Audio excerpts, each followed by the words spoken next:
খবরে দেখা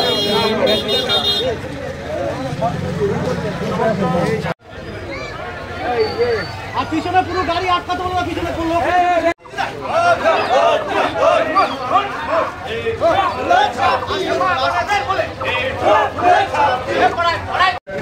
সম্মানীয় প্রার্থী শেখ আজিজুল ইসলামের সমর্থনে এই মহা মিছিলে হাজার হাজার মানুষ আজকে মিছিলে পায়ে পা মিলিয়ে আমরা শাসন অঞ্চল তৃণমূল কংগ্রেস কমিটির পক্ষ থেকে তাকে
অশান্তিকারী আইএসএফ শাসন থেকে দূরত্ব বন্দে মাতরম বিজেপি সমর্থিত আইএসএফ এলাকা থেকে দূরত্ব বিজেপি সমর্থিত আইএসএফ এলাকা থেকে দূরত্ব আইএসএফ এর চামড়া আমরা আইএসএফ এর চামড়া এই শাসন অঞ্চলে আইএসএফ এর আমরা ঠাঁই দিচ্ছি না আর দেব না। এই শাসন অঞ্চলে আইএসএফ এর আমরা ঠাঁই দিচ্ছি না আর দেব না। বন্দে মাতরম সারা ভারত তৃণমূল কংগ্রেস জিন্দাবাদ। মমতা ব্যানার্জি নেতৃত্বে তৃণমূল কংগ্রেস লড়ছে লড়বে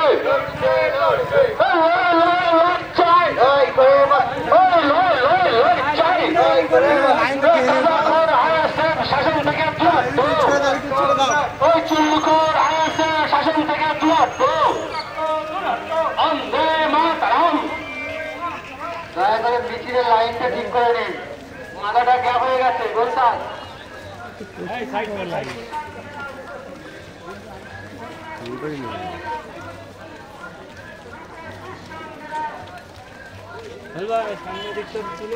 লাইনটা একটু দয়া করে সামনে কেটে গেছে, লাইনটা কেটে আসে। বন্দে মাতরম বন্দে মাতরম বন্দে মাতরম সারা ভারত তৃণমূল কংগ্রেস জিন্দাবাদ।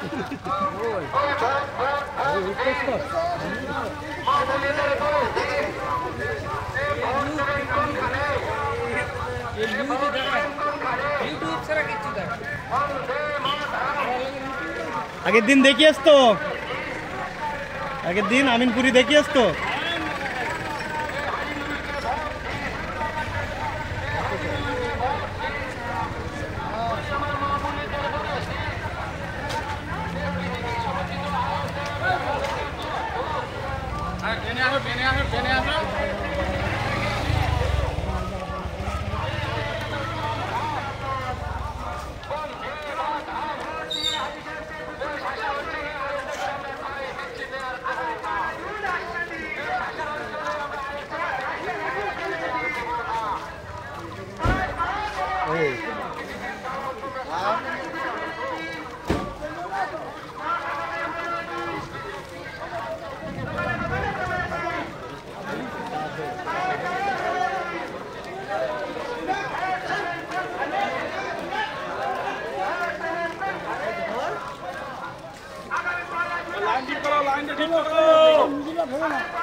আমাদের সংগ্রাম তৃণমূলের সংগ্রাম হাবিবুলের সংগ্রাম উন্নয়নের সংগ্রাম কন্যাশ্রীর সংগ্রাম লক্ষ্মী ভান্ডারের সংগ্রাম রূপশ্রীর সংগ্রাম কৃষক বন্ধুর সংগ্রাম খাদ্যসাথীর সংগ্রাম স্বাস্থ্যসাথীর সংগ্রাম উন্নয়নের সংগ্রাম বিজেপির বিরুদ্ধে সংগ্রাম আইএসএফের বিরুদ্ধে সংগ্রাম সিপিএম কংগ্রেসের বিরুদ্ধে সংগ্রাম বন্দে মাতরম ভোট ভোট ভোট দিন ভোট ভোট ভোট দিন আগামী 1 জুন আসছে দিন আগামী 1 জুন আসছে দিন ভোট দেবেন কোনখানে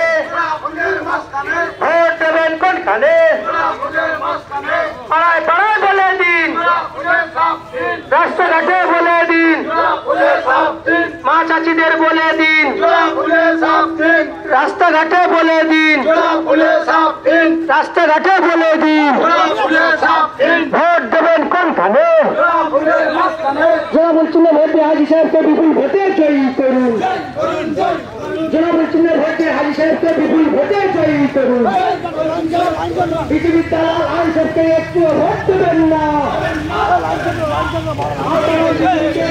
ভোট দেবেন না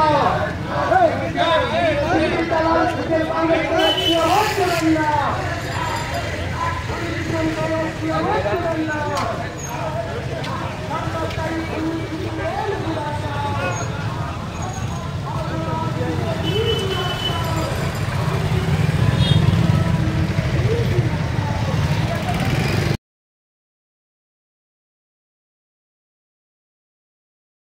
কতটা আশাবাদী তার কারণ 12/7 ব্লক 2-এ সার্বিকভাবে যেভাবে নেতৃত্ব দিচ্ছেন সোমনাথ ঘোষ ব্লক সভাপতি এবং তার সহকর্মীরা, এটা দেখার মতো। কোনো জায়গায় উনি বাদ দেন না, নিজেই পরিশ্রম করছেন এবং সমস্ত মিটিংয়ে অ্যাটেন্ড করছেন। কিন্তু আইএসএফের নামিত কিছু সমাজবিরোধী এখানে উত্তপ্ত পরিবেশ তৈরি করার চেষ্টা করছে। আমরা কিন্তু ছেড়ে কথা বলবো না, আইনের পথে চলবে। আমরা শান্তি রেখেছি, শাসন শান্তিতে থাকবে। শাসনের মতন জায়গা, সেখানে শাসক দলের পার্টি অফিস ভাঙচুর হচ্ছে, আজকের এক প্রাক্তন সভাপতির বাড়িতে হামলা হয়েছে, এটা নিয়ে কি বলবো? এটা নিয়ে আমরা উদ্বিগ্ন। আমরা দলের কত আমরা ধৈর্য ধরি, আমাদের কর্মীরা কত ভালো যে আমাদের জমানায় আমাদের ক্ষমতায় থেকে আমাদের পার্টি অফিস ভেঙে দিচ্ছে। আমার ব্লক সভাপতি ইচ্ছে করে প্রতিবাদ করতে পারতো, কিন্তু আমরা হিসাব করে চলছি। আমরা প্রশাসনের আস্থা রেখেছি, প্রশাসন যেটা করবে আমরা সেই রাস্তায় হাঁটবো। যত দিন যাচ্ছে সন্দেশখালী যে মূল ইস্যু থেকে সরে যাচ্ছে, তার কারণ সবটাই ফেক, এমনটাই বারবার উঠে আসছে একাধিক ভাইরাল ভিডিও, এটা নিয়ে কি বলবো? গতকাল আমি নেজারে গিয়েছিলাম, আমি আর সুজিত বোস। কখন লোক হয়েছে 4,000 থেকে 5,000 একটা বুথের একটা অঞ্চলে। ওদের সন্দেশখালী জায়গায় ফিরে এসছে। ওদের মিথ্যা ভাওতা, সেই ভোগ রুজি সব চলে গেছে। আর কেউ কথা বলছে? আর কোনো বিক্ষোভ আছে, কোনো আন্দোলন আছে? নেই। মানুষ বুঝে গেছে যে সন্দেশখালী যে জায়গায় ছিল সেই জায়গায় ফিরে এসছে। মার্জিন কত হবে? মার্জিনটা আমার বলা ঠিক হবে 2.5 থেকে 3 লাখ। 3 লাখ ভোটে আপনি জিতবেন। আইএসএফের আক্রমণটা কিভাবে দেখছেন? দলীয় কর্মীদের কোথাও কি তারা শঙ্কিত হয়ে যাচ্ছে, ভীত হয়ে যাচ্ছে? না, দলীয় কর্মীরা ভীত হয় না, শাসনের কর্মীরা উজ্জীবিত এবং তাদের সাথে নেতৃত্ব আছে, তাদের সাথে দল আছে, তারা ভয় পায় না। কিন্তু আমরা আইনকে মেনে চলি। আমরা যে আইনের রক্ষক, সেই জায়গায় দাঁড়িয়ে তো আমরা বেআইনি কাজ করতে পারি না। ওরা অ্যান্টি সোশ্যাল সমাজবিরোধী নিয়ে চলতে পারে, আমরা চলবো না। আমরা আমাদের আইনের পথেই লড়ে আমরা শান্তি আবার ফিরিয়ে আনবো। শাসনে। এবং ওরা দেখবেন ইলেকশনের দিন তা উড়ে গেছে, কেউ নেই, ওদের এজেন্ট দেওয়ার মতো লোক নেই। ওরা ইচ্ছা করে এটা পরিকল্পিতভাবে, যেমন সন্দেশখালী করছে, তেমন কিছু কিছু জায়গায় ওরা ইচ্ছাকৃত এটা করছে। যে পুরোপুরি বিজেপির হাত দেখছেন, তাই তো বলে মনে হয় বিজেপি পরিকল্পিতভাবে আইএসএফকে জড়িয়ে, আইএসএফকে দিয়ে একটা প্রতিবন্ধকতা সৃষ্টি করতে চাইছে। পুরনো কর্মী কেউ ছিল না, ওরা অ্যান্টি সোশ্যাল, বারবারই ওরা অ্যান্টি সোশ্যাল। ঠিক আছে। যে চাচারে খুন করে সে অ্যান্টি সোশ্যাল না তো কি?